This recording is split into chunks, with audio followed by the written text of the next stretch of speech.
नमस्कार, आप देख रहे हैं उत्तराखंड का नंबर 1 लोकप्रिय डिजिटल न्यूज चैनल पहाड़ टीवी और मैं हूं आपके साथ स्मिता पटवार। चलिए रुक करेंगे उत्तराखंड की तमाम बड़ी खबरों का, लेकिन उससे पहले एक नजर आज की हेडलाइंस पर। चुनाव के बाद बीजेपी को आई त्रिवेंद्र की याद, सीएम धामी ने की त्रिवेंद्र सिंह रावत से मुलाकात। थराली में सड़क निर्माण में पाई गई अनियमितता, ग्रामीणों ने ठेकेदार पर लगाए गंभीर आरोप। रामनगर के ग्राम कंचनपुर छोई में हाथियों के आतंक से ग्रामीण परेशान, रात भर पहरा देने को हुए मजबूर। रुद्रपुर में 273 नशीले इंजेक्शन के साथ 2 अभियुक्त गिरफ्तार, मुकदमा दर्ज। ऋषिकेश में शराब की ऑनलाइन डिलीवरी के नाम पर हुई ठगी, पुलिस ने किया मुकदमा दर्ज। पत्नी से विवाद के बाद सिरफिरे ने फूकी 1 दर्जन गाड़ियां और दुकान, युवक गिरफ्तार। उत्तराखंड में मतदान संपन्न हो चुका है, लेकिन चुनाव परिणामों को लेकर सभी राजनीतिक दलों की धड़कनें बढ़ी हुई हैं। चुनाव परिणाम से पहले ही राजनीतिक दल गुना भाग में लग गए हैं। वहीं चुनाव परिणाम आने से पहले सीएम पुष्कर सिंह धामी फील्डिंग बिछाने में लगे हुए हैं। इस क्रम में उन्होंने पूर्व मुख्यमंत्री त्रिवेंद्र सिंह रावत से मुलाकात की। आपको बता दें कि जहां इस बार उत्तराखंड चुनाव में भाजपा ने काफी हद तक पूर्व मुख्यमंत्री त्रिवेंद्र सिंह रावत को साइड लाइन रखा, लेकिन एक बार फिर से भाजपा को अपने बड़े और अनुभवी नेता त्रिवेंद्र सिंह रावत की याद आई है। कल शाम मुख्यमंत्री पुष्कर सिंह धामी ने त्रिवेंद्र रावत से मुलाकात की। सीएम धामी देर तक त्रिवेंद्र रावत के आवास पर रुके। इस दौरान घंटों तक धामी ने त्रिवेंद्र रावत से कई विषयों पर चर्चा की। गौरतलब है कि उत्तराखंड में 10 मार्च को चुनाव परिणाम आने हैं। वहीं चुनाव परिणाम आने के बाद सरकार का गठन होना है। भाजपा की अगर ज्यादा सीटें नहीं आती है तो ऐसे में विधायक दल का नेता चुनना भी एक टेढ़ी खीर है, जिसको लेकर भाजपा अभी से सक्रिय हो गई है। जानकारी के अनुसार इन्हीं सब मुद्दों को लेकर सीएम धामी अभी से पार्टी नेताओं को साधने में जुटे हुए हैं। विधानसभा चुनाव को लेकर 14 फरवरी को मतदान संपन्न हो चुका है। ऐसे में हर दल के नेता सरकार बनाने का दावा कर रहे हैं। वहीं चुनाव के बाद बदलने वाले समीकरणों को लेकर पहले से ही हर दल में मंथन का दौर जारी है। इस कड़ी में मसूरी विधायक और बीजेपी प्रत्याशी गणेश जोशी ने राज्यसभा सांसद अनिल बलूनी से मुलाकात की और उन्हें चुनाव संबंधित जानकारी दी। आपको बता दें कि कैबिनेट मंत्री गणेश जोशी दिल्ली दौरे पर है। इस दौरान उन्होंने राज्यसभा सांसद और भाजपा के राष्ट्रीय प्रवक्ता अनिल बलूनी से उनके आवास पर शिष्टाचार भेंट की। इस दौरान दोनों के बीच करीब 1 घंटे तक बातचीत हुई। बताया जा रहा है कि 10 मार्च को आने वाले चुनावी परिणाम को लेकर दोनों के बीच चर्चा हुई। इस दौरान कैबिनेट मंत्री गणेश जोशी ने अनिल बलूनी को उत्तराखंड चुनाव से संबंधित अपडेट्स दी। गणेश जोशी ने कहा कि उत्तराखंड में भाजपा की डबल इंजन सरकार के प्रति जनता में भारी उत्साह है। राज्य में पूर्ण बहुमत से भाजपा सरकार बनाने जा रही है।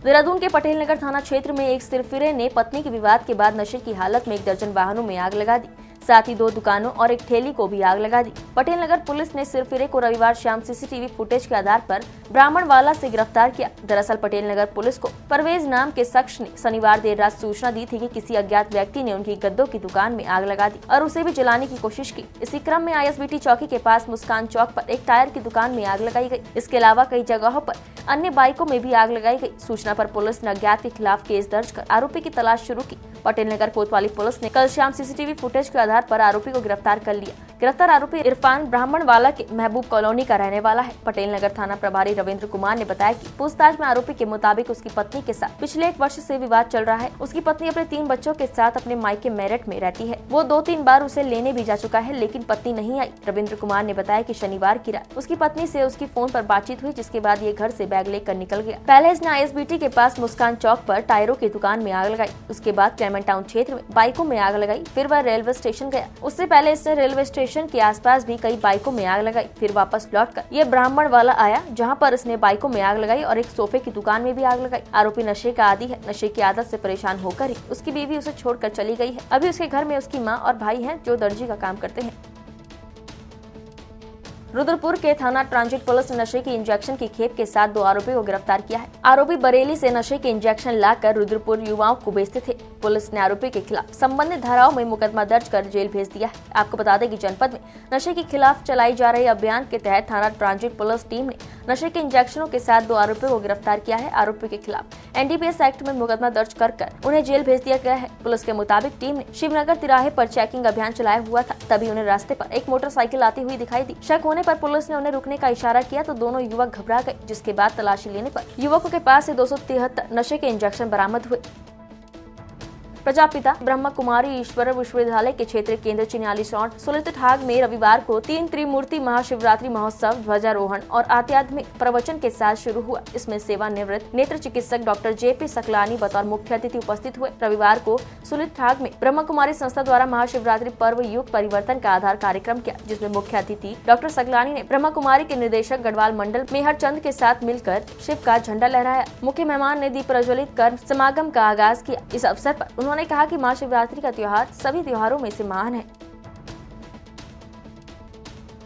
प्राचीन काल से परंपरा है कि सनातन धर्म में मरने के बाद पंचतत्व में विलीन होने वाले शरीर को बेटा ही मुख अग्नि देता है, लेकिन इस भारतीय परंपरा को दरकिनार करते हुए एक बेटी ने अपनी माता के पार्थिव शरीर को अग्नि देकर अंतिम संस्कार किया है। दरअसल ऋषिकेश के गंगानगर निवासी सेवानिवृत्त SK अग्रवाल की पत्नी का लंबी बीमारी के बाद निधन हो गया। उनकी केवल 2 बेटियां हैं। सूचना मिलने के बाद उनकी बेंगलुरु और US में रहने वाली बेटियां ऋषिकेश के लिए रवाना हुई। सबसे पहले बेंगलुरु से उनकी बेटी अंजलि पहुंची, जिसने बेटे का फर्ज निभाते हुए मुक्तिधाम में अपनी माता को मुख अग्नि दी। अंजलि ने बताया कि उनकी माँ बेटे की तरह ही उनसे प्यार करती थी। ऐसे में वह अपना फर्ज निभाते हुए उन्होंने अंतिम संस्कार की प्रक्रिया को संपन्न किया।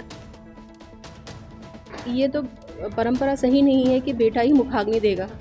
यदि मेरी माँ ने, मेरे पिताजी ने मुझे हमेशा बेटे के समान ही पाला बड़ा किया, शिक्षा दी, बाहर भेजा, खेल कूद में सबसे आगे किया, तो बेटा ही क्यों करेगा? बेटी क्यों नहीं कर सकती? जितना बेटा प्यार करता है उससे ज़्यादा कहीं बेटी प्यार करती है। बेटी मुखाग्नि क्यों नहीं दे सकती? बेटी क्यों नहीं कर सकती? मेरी माँ को ज़्यादा इससे शांति मिलेगी किसी और के हाथों से करने की बजाय उनकी बेटी ने खुद उनको मुखाग्नि। 3 UKNCC बटालियन उत्तरकाशी के अंतर्गत राजकीय स्नातकोत्तर महाविद्यालय उत्तरकाशी के SDNCC प्लाटून के कैडेट गोविंद द्वारा प्रतिष्ठित गणतंत्र दिवस कैंप और प्रधानमंत्री NCC रैली में प्रतिभाग करने के पश्चात उत्तरकाशी लौटने पर महाविद्यालय द्वारा उनका स्वागत किया गया। महाविद्यालय के प्राचार्य प्रोफेसर सविता गैरोला और NCC प्रभारी लेफ्टिनेंट आकाश मिश्र ने कैडेट गोविंद की इस महान उपलब्धि पर ढेर सारी शुभकामनाएं देते हुए प्रसन्नता व्यक्त की। संक्षिप्त स्वागत कार्यक्रम में कैडेट गोविंद को प्लाटून अंडर ऑफिसर की रैंक प्रदान कर उनका सम्मान किया गया। गणतंत्र दिवस कैंप देश के युवा संगठन राष्ट्रीय कैडेट कोर के अंतर्गत नई दिल्ली में 1 महीने तक चलने वाला सबसे प्रतिष्ठित कैंप है। इसमें चयन के लिए कैडेटों को विभिन्न चरणों की कठिन प्रतिस्पर्धा से गुजरना पड़ता है। इसमें प्रतिभाग के लिए देश के सभी NCC निदेशालयों से कुछ चुनिंदा कैडेटों का चयन उनकी मानसिक और शारीरिक कुशलता के आधार पर होता है।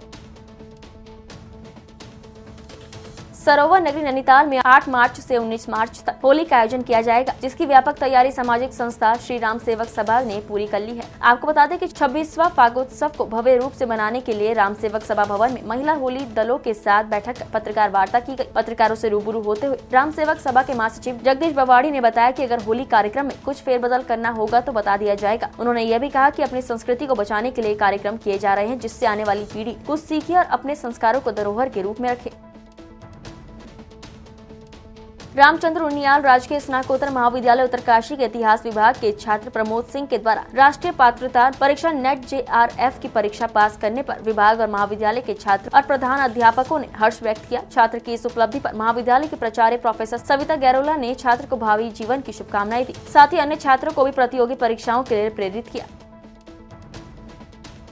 रामनगर के ग्राम कंचनपुर छोई में हाथियों का आतंक बना हुआ है। हाथियों के आतंक से ग्रामीणों में दहशत का माहौल बना हुआ है। ग्रामीण रात को जागकर पहरा दे रहे हैं। ग्रामीणों का कहना है कि वन विभाग के अधिकारियों को बताने के बाद भी उनकी समस्या पर गौर नहीं किया जा रहा है। स्थानीय ग्रामीणों का कहना है कि वो लंबे समय से हाथियों के आतंक से परेशान है। हाथियों के आतंक से ग्रामीणों में दहशत का माहौल है और ग्रामीण रात को जागकर पहरा दे रहे हैं। उन्होंने बताया कि दर्जनों ग्रामीणों की खड़ी फसल को हाथियों के झुंड ने रौंद दिया है। इसके अलावा हाथियों के झुंड घर के आसपास आकर दीवार आदि को तोड़कर नुकसान पहुंचा रहे हैं। ग्राम छोई प्रधान प्रतिनिधि हेमचंद जोशी ने बताया कि हाथियों के आतंक से ग्रामीण रात को सो नहीं पा रहे हैं। वन विभाग को कई बार सूचना दी गई, लेकिन विभाग द्वारा गौर नहीं किया जा रहा है। वहीं DFO बलवंत सिंह शाही ने बताया कि वन विभाग के कर्मचारियों को क्षेत्र में तैनात किया जाएगा और हाथियों को जंगलों की ओर भगाया जाएगा।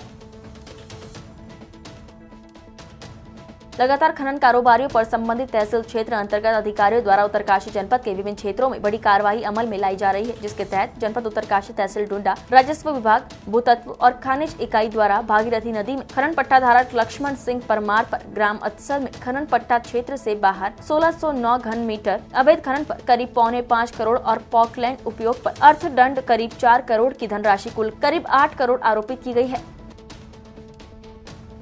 ऋषिकेश के रायवाला थाना क्षेत्र में शराब की ऑनलाइन बिक्री का मामला सामने आया है। आरोपी ने शराब की ऑनलाइन डिलीवरी के नाम पर पीड़ित के खाते से 57,000 से ज्यादा की रकम उड़ा दी है। ऐसे में अब साइबर थाना पुलिस ने पीड़ित की तहरीर के आधार पर आरोपी के खिलाफ मुकदमा दर्ज कर लिया है। आपको बता दें कि 14 फरवरी को उत्तराखंड विधानसभा चुनाव के लिए मतदान के चलते सभी प्रतिष्ठानों को बंद रखने के आदेश दिए गए थे। वहीं देहरादून निवासी एक युवक ने साइबर क्राइम थाना देहरादून में तहरीर देते हुए बताया, 14 फरवरी 2022 को जब रायवाला शराब की दुकान में शराब लेने आए तो शराब की दुकान बंद होने पर उनके द्वारा ऑनलाइन माध्यम से वाइन शॉप का कॉन्टैक्ट नंबर लिया। फोन पर बातचीत में बताया गया कि चुनाव के कारण शराब की डिलीवरी ऑनलाइन की जाएगी। वहीं इस बीच आरोपी ने युवक को एटीएम कार्ड की सारी डिटेल मांग ली, जिसके बाद आरोपी ने खाते से 57,000 रुपए उड़ा दिए। जिसके बाद पीड़ित की तहरीर पर साइबर थाना देहरादून में एफआईआर दर्ज की गई। वहीं पुलिस अब इस मामले की जाँच में जुट गई है। उत्तराखंड की तमाम बड़ी खबरों में फिलहाल इतना ही। बाकी खबरों के लिए बने रहिए हमारे साथ, देखते रहिए पहाड़ टीवी। नमस्कार। है बेखौफ उम्मीद का रंग।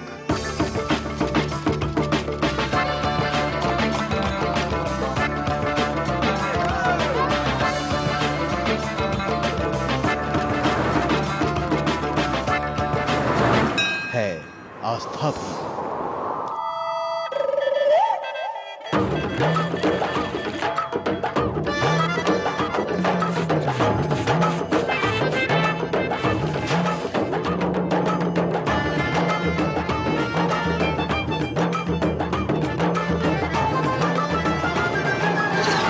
ये है मेरा उत्तराखंड।